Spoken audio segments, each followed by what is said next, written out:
Bach, Antares, Interstage, ERS.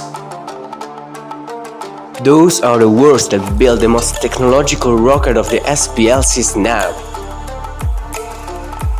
We called it Baine B60.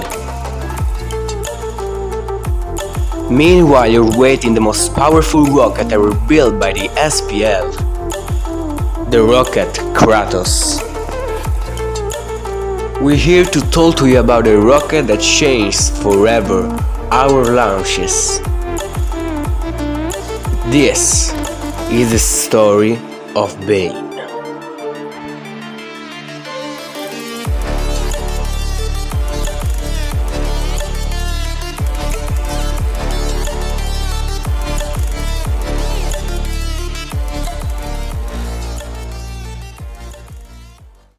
Hello everyone SPL fans, I'm Gabri Difa. And I am Niccolò. Today I will show you one of our first rockets, obviously Baine B60. This was our last launch for now. Now we are working to a new rocket. Kratos. And this is part of the remaining.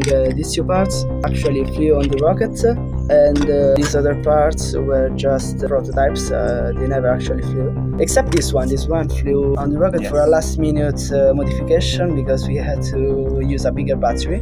This actually was the flight computer, so it had to control everything on the rocket from the parachute to actually recording the data, so even if probably he didn't do that because we lost the data that were on it. We had the data, but they weren't like we were expecting, so we never used them. Okay, so we're here either to talk to you about the story of this wonderful rocket, our first technological rocket as an internal computer and parachute and other stuff that made this rocket really technological. Obviously, Kratos, our next rocket, is more technological, but we don't want to spoil anything, so stay tuned for Kratos. Whatever, first idea of this rocket came after our first launch, obviously the Dragon Slim 5, and we were me, Niccolò, and a past member called Bele. We decided to launch another rocket, and in this case is Baine. Originally the name wasn't Baine. I don't even remember the first name, but after we made some projects and talked about it in class, because me and Bele are in the same class, we decided to make it modular. So we had a module that was this one. We called it Antares. It was the flight computer. We had this module that was holding the battery. That was an interstage because it was between the different stages of Baine. Then we had the ERS, that was the recovery system with the parachute inside, and Bach, that was the module that was holding the motor.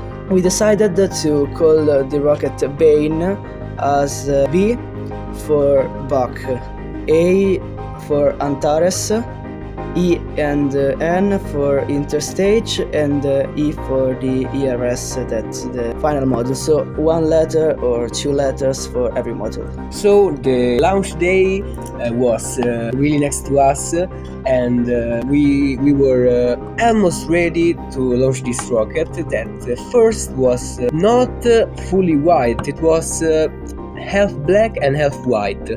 But obviously, if the rocket had remained black, the color black would heat up really quick.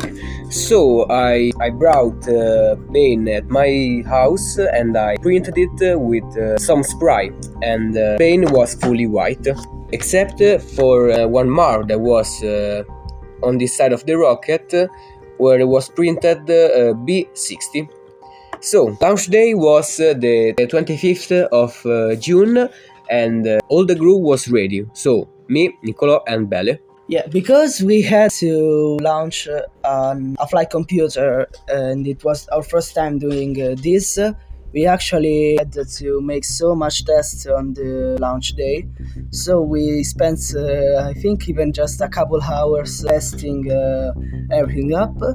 and after everything was ready, we packed the rocket and launched it. The launch was, we could say, half successful and half disaster, we could say.